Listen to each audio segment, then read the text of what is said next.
오늘 6월 28일 열왕기하 4장 38절부터 44절까지입니다. 엘리사가 다시 길갈에 이르되 그 땅에 흉년이 들었는데 선지자의 제자들이 엘리사의 앞에 앉으니라. 엘리사가 자기 사환에게 이르되 큰 솥을 걸고 선지자의 제자들을 위하여 국을 끓이라 하매 엘리사가 길갈에 있었는데 흉년이 들었습니다. 그러니까 이스라엘 전체가 다 흉년인 거예요. 엘리사가 있는, 그리고 제자 100명 정도가 있는 그 길갈에도 흉년이 든 거예요. 이 흉년은 온 이스라엘뿐만이 아니라 엘리사와 엘리사를 따르는, 하나님을 따르는 모든 제자들에게도 똑같이 흉년이 든 거예요. 여러분, 이 흉년은요, 하나님의 심판입니다. 무슨 말이냐면 북이스라엘 땅이 여전히 우상 숭배에 젖어 있는 거예요. 여전히 하나님을 믿지 않아요. 우상을 따라요. 그러니까 하나님께서 그 땅에 흉년을 준 겁니다.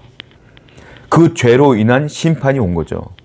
그 놀라운 건 이 흉년이라는 심판이 엘리사에게도 갔고요. 이 심판이 제자 100명에게도 똑같이 임했다라는 거예요. 여러분, 죄의 무서움이 이렇습니다.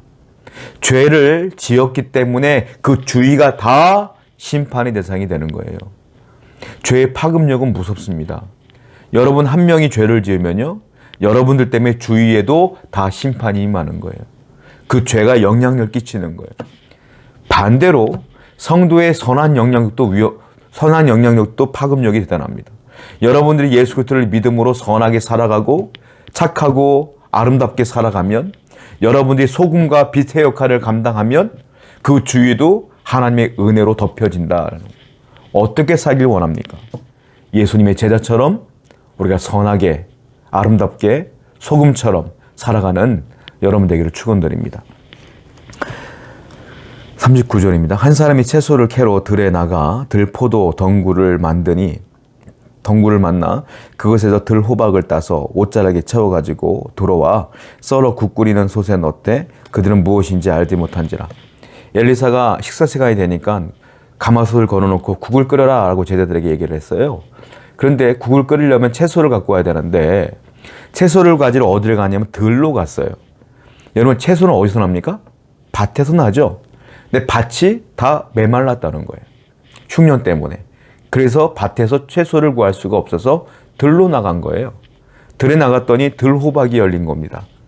들호박은 뭐냐면 그 당시 사람들이 먹지 않는 채소예요. 왜냐하면 독이 있기 때문에 안 먹어요. 그런데 하도 배가 고프니까 먹을 것이 없으니까 어떤 사람이 그 들호박을 갖고 와서 국 끓이고 있는 그 솥에다가 집어넣은 겁니다.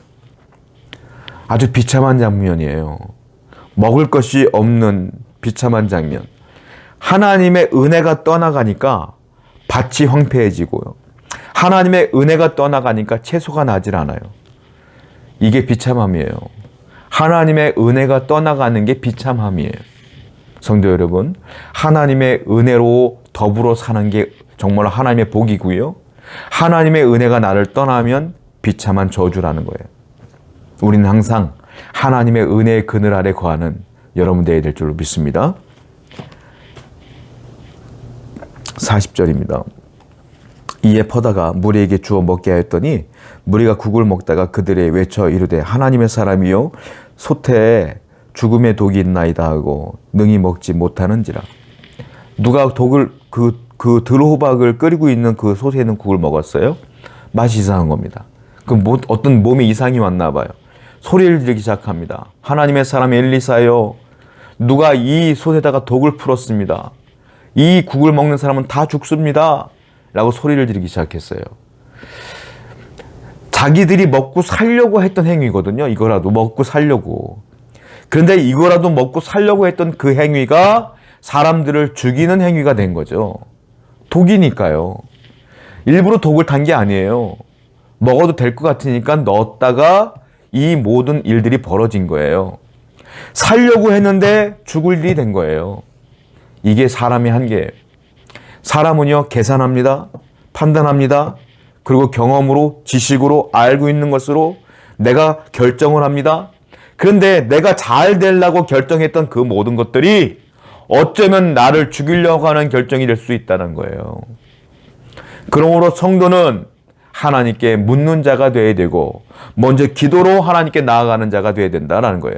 내 힘으로 결정하는 것이 아니라 하나님의 지혜로 결정하여 살아가는 성도가 되어야 될 줄로 믿습니다. 41절입니다. 엘리사가 이르되 그러면 가루를 가져오라 하여 솥에 던지고 이르되 퍼다가 물에게 주어 먹게 하라 하매 이에 솥 가운데 독이 없어지니라. 엘리사가 그냥 가루를 하나 갖고 오래요. 그 가루를 그 솥에 풀었더니 먹을 수 있는 국이 된 겁니다. 이 가루의 능력이 있는 게 아니에요. 아무 가루나 갖다 둔 거예요, 그냥. 무슨 말이에요? 하나님이 고쳐준 거다. 하나님께서 살려주신 것이다. 라는 거예요. 자, 지금 이스라엘 전역이 흉년입니다. 심판이 왔어요. 그리고 지금 국을 먹다가 제자들 다 죽을 뻔했어요. 그런데 하나님이 엘리사를 비롯해서 하나님을 섬겼던 그 100명의 사람들을 살려주셨어요. 심판 가운데 은혜가 있어. 흉년 가운데 은혜가 있어요. 괴로움 가운데 그래도 은혜가 있어요. 성도에게 주시는 은혜가 여기 있어요. 여러분, 우리는 어렵고 힘든 인생을 살 수 있어요. 그런데 그 안에도요, 가만히 보면 하나님의 은혜가 있어요. 하나님이 여러분들을 이끄시는 은혜가 있음을 기억하셔서 그 모든 것들을 무던하게 받아 넘기고 힘든 일들을 다 스포니처럼 받아들이고 하나님께서 역사하실 걸 굳건히 믿으며 한 걸음 한 걸음 나아갈 때에 하나님의 은혜가 보여질 줄로 믿습니다. 42절이에요. 한 사람이 바알 살리사에서부터 와서 처음 만든 떡 곧 보리떡 20개와 또 자루에 담은 채소를 하나님의 사람에게 드린지라. 그가 이르되 무리에게 주어 먹게 하라. 그 사환이 이르되 내가 어찌 이것을 100명에게 주겠나이까 하니 엘리사는 또 이르되 무리에게 주어 먹게 하라. 여호와의 말씀이 그들이 먹고 남으리라 하셨느니라. 그가 그들 앞에 주었더니 여호와께서 말씀하신 대로 먹고 남았더라. 어떤 사람이 와서요, 보리떡 20개를 주는 겁니다. 보리떡 20개하고 자루에 야채를 좀 갖고 왔어요. 이걸 드시라고 준 거예요. 엘리사가 야, 이거 제자 100명 넘는 제자들에게 다 나눠줘라 그랬어요.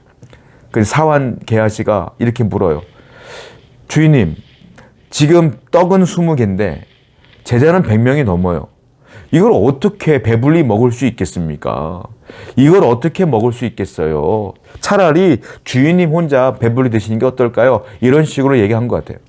그랬더니 엘리사가 뭐라고 말하냐면 그냥 나눠줘. 왜냐하면 하나님의 말씀이 이걸 먹고서 이 보리떡이 남는다고 했어. 그러니까 나눠줘, 이 말이에요. 그러니까 정말로 나눠줬더니 정말로 이 보리떡이 남았어요. 마치 예수님의 오병이어 사건처럼 우리가 알고 있는 것처럼 5개의 떡, 2마리의 물고기로 5,000명이 먹고 남았잖아요.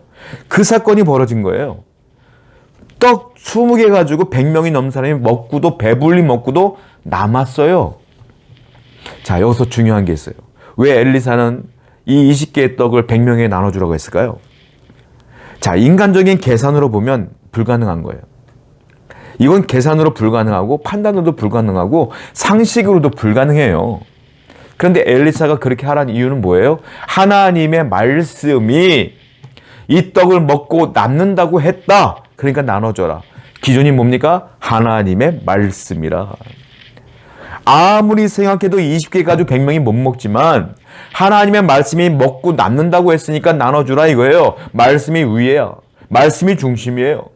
성도는 항상 우리의 생각과 이성으로 판단했을 때 불가능해 보이는 모든 것들도 기도했을 때 하나님이 괜찮다, 할 수 있다 라고 말씀하시면 믿음으로 말씀을 붙들고 살아가는 게 성도다라는 거예요.